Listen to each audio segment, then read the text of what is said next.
వచ్చినా కానీ 70 మందిలో జారిపోయినా కానీ దేవుని సేవకు నిలబడిన వారు కొంతమంది ప్రాణాలు అర్పించడానికి కూడా ఎలాగున్నారు చెప్పండి, సిద్ధంగా ఉన్నారు. అలాగే పౌలు పరిచర్య కాలంలో కూడా చాలా మంది శిష్యులు ఆయన తయారు చేసుకుంటూ వెళ్ళాడు.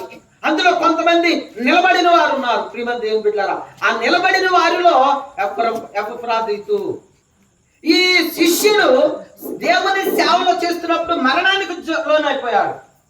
అంటే వ్యాధికి గురైపోయాడు. వ్యాధికి గురైపోయినటువంటి వ్యక్తి ఏం చేస్తుంది? సేవ చేయాలని ఆశ ఉంది, సంఘాలను దర్శించాలని ఆశ ఉంది, ఆత్మీయ బిడ్డలను పరకరించాలని ఆశ ఉంది, ఆత్మీయ బిడ్డలకు బోధించాలని ఆశ ఉంది, ఆత్మీయ బిడ్డల దగ్గరికి వెళ్ళి సహవాసం వారితో కలిసి దేవుని నడవాలని ఆశ ఉంది. కానీ అతడు ఏమయ్యాడంటే చెప్పండమ్మా, రోగి. అంటే ఎలాగంటే నిజముగా రోగి అన్నాడట. కొంతమంది ఏం చేస్తారంటే అమ్మ నేను వ్యాధితో ఉన్నాను అని అంటారు. కొంతమంది చాలా మంది ఏం చేస్తారంటే అమ్మ ప్రార్థనకు రాలేదంటే సాకులు చెప్తారు.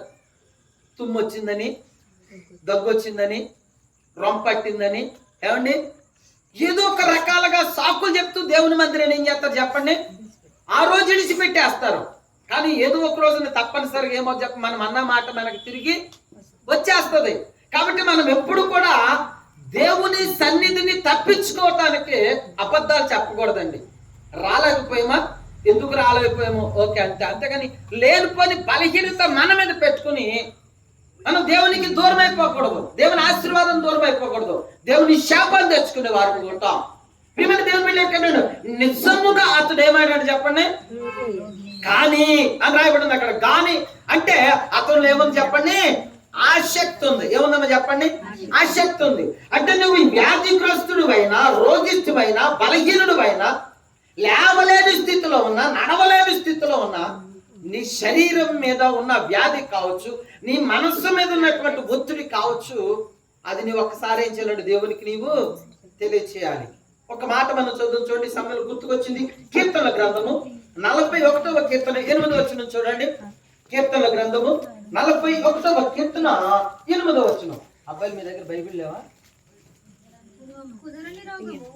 కుదరని రోగము వానికి సంభవించి ఉన్నది, వాడు ఈ పడక విడిచి తిరిగి లేవడని జనులు చెప్పుకున్నారు. చాలండి.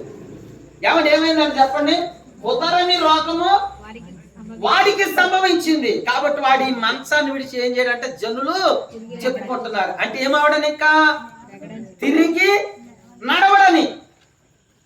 ఏ రోగం అంటే చెప్పండి అమ్మా, అది కుదరని రోగము. అంటే కుదిరే రోగాలు కొన్ని ఉన్నాయి, కుదరని రోగాలు కొన్ని ఉన్నాయి.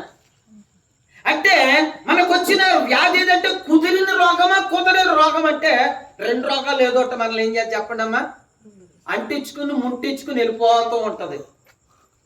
దేవుని కృప ఉంటే కుదరని రోగం నీకు పట్టుకుంటే, దేవుని కనికరం ఉంటే కుదరని రోగంలోంచి దేవుడు ఏం చేస్తాడు చెప్పండి, లేవనెత్తుతాడు. నా మాటగా కాదు, ఇక్కడ బైబిల్ మాటగా. ఎపఫ్రాదితుకి కుదరని రోగం వచ్చింది, కానీ దేవుడు అతను ఏం చేశాడు, కనికరించాడు. అదే మాటలు ఇక్కడ కీర్తనకారుడు అన్నాడు కదా, కుదరని రోగము వానికి సంభవించింది.